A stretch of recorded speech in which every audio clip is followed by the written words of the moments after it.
नमस्कार, मैं तनु सिंघल आप लोगों का अपने YouTube चैनल संस्कृत पाठ में स्वागत करती हूँ। और आज बच्चों हम कक्षा 8 के प्रथम पाठ के अभ्यास कार्य की शुरुआत करने वाले हैं, क्योंकि इससे जो लास्ट वाली वीडियो है उसमें हमने इसका सरलार्थ समझ लिया था।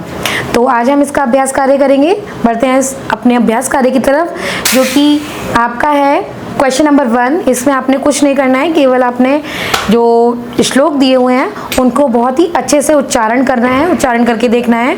क्वेश्चन नंबर 2 है आपका, उन्हीं श्लोक से रिलेटेड आपको कुछ खाली स्थान दिए हुए हैं, रिक्त स्थान जो है वो आपको पूर्ण करने हैं, वो उसी के अकॉर्डिंग करने हैं। जब आप जो अपने श्लोक वगैरह हैं वो जब आप रीड करेंगे तो उनको जब आप पढ़कर देखेंगे तो उनके कुछ शब्द आपके रिक्त स्थान के रूप में आपको वहाँ पर फिल करने हैं, तो वो भी आप खुद से करेंगे।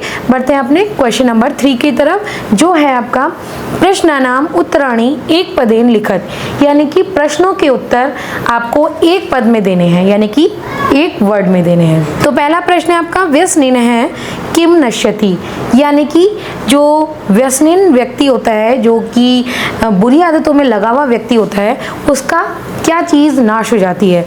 तो बच्चों उसका क्या नाश हो जाता है, विद्या फलम, यानी कि विद्या से मिला हुआ जितना भी फल होता है वो सारा बुरी लत में लगे हुए व्यक्ति का नाश हो जाता है। नेक्स्ट क्वेश्चन है, कस्य यशः नश्यति, यानी कि किसका यश नष्ट हो जाता है। तो बच्चों लुब्धस्य, यानी कि जो लोभी व्यक्ति होता है, जो लालची व्यक्ति होता है, उसका जो यश है वो हमेशा के लिए नाश हो जाता है। नेक्स्ट है आपका क्वेश्चन नंबर 3, मधुमक्षिका किम जनयति, यानी कि मधुमक्षिका यानी मधुमक्खी किस चीज़ को जनती है, यानी कि किस चीज़ को पैदा करती है। तो बच्चों माधुर्यम, माधुर्यम कहते हैं शहद को, तो मधुमक्खी किसको पैदा करती है, शहद को। ठीक है, तो बढ़ते हैं बच्चों अब नेक्स्ट क्वेश्चन की तरफ। क्वेश्चन नंबर घ, क्वेश्चन नंबर घ में मधुर सूक्त रसम के सृजंती, यानी कि मधुर सूक्तियों का रस जो है वो कौन सृजन करता है, कौन आपके सामने प्रदर्शित करता है। तो बच्चों मैंने आपको इस श्लोक में समझाया था कि संत लोग जो हैं वो मीठे और कड़वे वचनों को सुनकर मधुर सूक्ति जो रस है वो उसका सृजन करते हैं। ठीक है, मैंने इसमें उदाहरण भी दिया था आपको कि मधुमक्खियों के जैसे रस हैं वो कड़वे फूल पर भी बैठते हैं और मीठे फूल पर भी बैठते हैं, फिर वो लेकिन शहद कैसा बनाते हैं, वो शहद केवल बनाते हैं मीठा।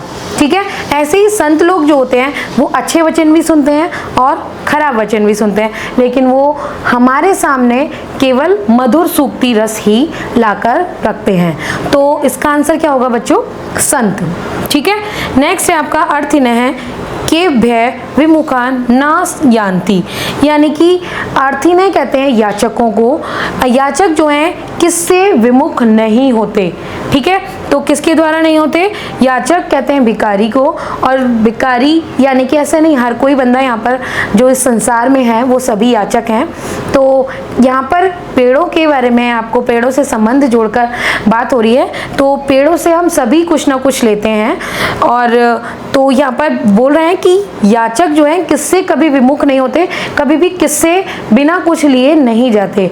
यानी कि हमें इसका आंसर हमने श्लोक के माध्यम से समझा था, महिरुहेभ्य, यानी कि महिरुहेभ्य कहते हैं वृक्षों को, और वृक्षों से चाहे फल लेकर जाएं, चाहे लकड़ी लेकर जाएं, चाहे छाल लेकर जाएं, हमें कुछ ना कुछ वृक्षों के माध्यम से कुछ ना कुछ हमें प्राप्ति होता है। तो कभी भी जो याचक है वो कभी भी वृक्षों से बिना कुछ लिए विमुख नहीं होता।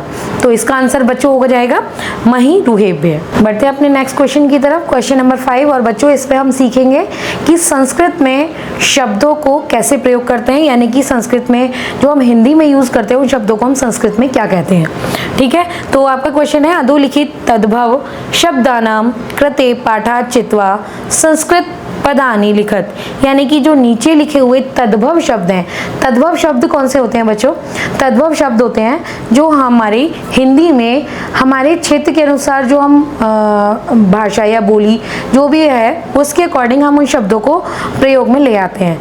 यानी कि हम अपनी भाषा और बोली के अकॉर्डिंग उन शब्दों को चेंज कर लेते हैं। तो वो होते हैं आपके तद्भव शब्द, और तद्भव शब्दों को पढ़कर चित्वा संस्कृत पदानी लिखत, यानी कि उनको अपने संस्कृत पदों में लिखना है, कन्वर्ट करना है आपको तत्सम शब्द में। तत्सम शब्द जो होते हैं वो होते हैं आपके संस्कृत वाले शब्द जो आपके संस्कृत में यूज होते हैं। उन शब्दों को हम संस्कृत में किस प्रकार से यूज करते हैं आइए हम देखते हैं, ठीक है।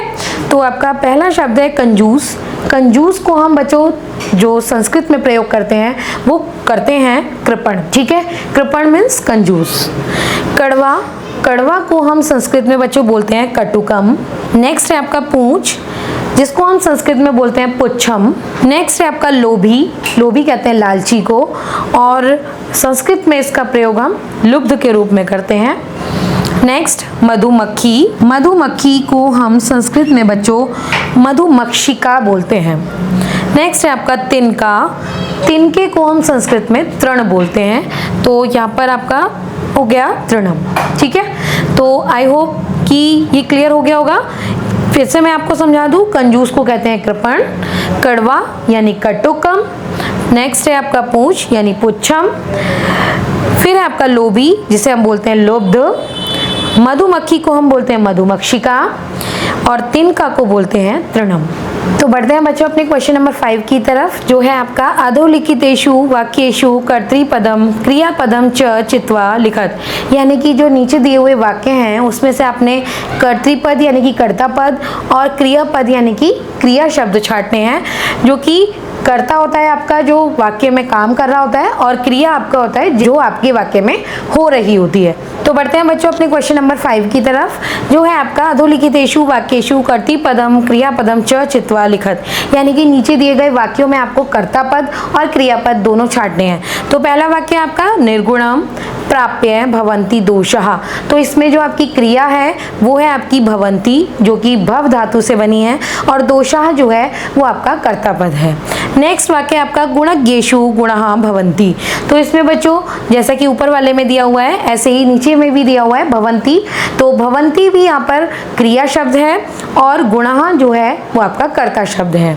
नेक्स्ट है आपका मधुमक्षिका माधुर्यम जनयेत, यानी कि यहाँ पर आपका जो कर्ता शब्द है वो हो गया आपका मधुमक्षिका और क्रिया शब्द हो गया आपका जनयेत। नेक्स्ट है आपका पिशुनस्य मैत्री यशः नश्यति, तो यहाँ पर जो आपका कर्ता पद है बच्चों वो है मैत्री और क्रिया शब्द है आपका नश्यति। जो आपका लास्ट वाक्य है नद्य समुद्रम आसाद्य अपेया भवन्ति, तो बच्चों इसमें जो आपका क्रिया शब्द है वो है आपका भवन्ति और आपका कर्ता शब्द है नद्य, ठीक है। बढ़ते हैं अपने क्वेश्चन नंबर 6 की तरफ। इसमें आपने क्या करना है, रेखांकितानि पदानि आधृत्य प्रश्न निर्माणम कुरुत, जो नीचे दिए गए आपके वाक्य हैं उनके शब्दों के नीचे कुछ शब्द हैं जो उनके नीचे आपको रेखा खींची गई है, ठीक है। उनके माध्यम से आपने क्या करना है, इन वाक्यों का प्रश्न में चेंज करना है, यानी कि इन वाक्यों को अपने प्रश्न निर्माण करना है। तो आपका पहला वाक्य है गुणः गुणज्ञेषु गुणा भवन्ति, यानी कि जो गुण हैं वो गुणवान व्यक्ति के पास गुण ही रहते हैं। तो आपको इसमें क्या करना होगा चेंज, कि गुण किसके पास रहते हैं, तो आपने इसका आंसर बनाना होगा के गुणज्ञेषु गुणा भवन्ति। तो आपका आंसर जो है वो क्वेश्चन में परिवर्तित हो जाएगा और बन जाएगा के गुणज्ञेषु गुणः भवन्ति। नेक्स्ट है आपका नद्या सुस्वादुतोया भवन्ति, नद्या नदी, नद्या मीन्स नदी, सुस्वादुतोया नदी का जल जो है वो बहुत ही मीठा होता है। तो आपको इसमें प्रश्न बनाना होगा कि किसका जल मीठा होता है, तो आपका हो जाएगा का सुस्वादुतोया भवन्ति, ठीक है बच्चों। नेक्स्ट है आपका लुब्धस्य यश नश्यति, लोभी का यश जो है वो नष्ट हो जाता है। तो आपका प्रश्न यहाँ पर अगर हम बनाएं तो वो बनेगा किसका यश जो है वो नष्ट हो जाता है, तो आपका किसका के लिए यहाँ पर आ जाएगा कस्य यश है नश्यति। नेक्स्ट क्वेश्चन है आपका मधुमक्षिका माधुर्यम एवं जनयति, अब मधुमक्खी का यानी कि मधुमक्खी, माधुर्यम यानी शहद, जनयति यानी कि पैदा करती हैं। तो यहाँ पर आपका प्रश्न अगर हम बनाना चाहें तो बनेगा कि कौन मीठापन यानी शहद को जनती हैं, तो आपको भी पता है इसके लिए क्या हो जाएगा, कौन के लिए का, तो का माधुर्यम एवं जनयति। नेक्स्ट और लास्ट क्वेश्चन है आपका तस्य मूर्धन्य तिष्ठन्ति वायसा। और आपको श्लोक में भी आप पढ़ाया था मैंने ये कि वायसा कहते हैं कौवे को। कौवा जो है वो किस पर, सिंह के सिर पर बैठता है। तो यहाँ पर आपका जो प्रश्न बनेगा कि कौवा कहाँ बैठता है, तो कहाँ की आ जाएगी बच्चों, कुत्र। तो आपका क्वेश्चन बन जाएगा तस्य कुत्र तिष्ठन्ति वायसाः। तो बढ़ते हैं अपने नेक्स्ट क्वेश्चन की तरफ जो आपका लास्ट क्वेश्चन है इस चैप्टर का। बढ़ते हैं अपने क्वेश्चन नंबर 7 की तरफ। ये आपका उदाहरणम अनुसारम पदानि पृथक कुरुत। पृथक कहते हैं बच्चों अलग करने को, और अलग करना यानी कि विच्छेद करना। तो यहाँ पर देख रहे हैं आप कि कुछ शब्द दिए हुए हैं, उनको आपने विच्छेद करना है, ठीक है। तो पहला शब्द है आपका माधुर्यम एव। माधुर्यम एव जो है दो शब्दों से मिलकर बना है, माधुर्यम प्लस एव। नेक्स्ट है आपका अल्पमेव यानी कि अल्पम प्लस एव। सर्वमेव यानी कि ये दो शब्दों से मिलकर बना है, कौन से हैं वो दो शब्द, सर्वम प्लस एव। नेक्स्ट है आपका देवम देवमेव। तो देवमेव भी बच्चों आपका दो शब्दों से मिलकर बना है, देवम और एव से। नेक्स्ट है आपका महात्मनाम उक्ति।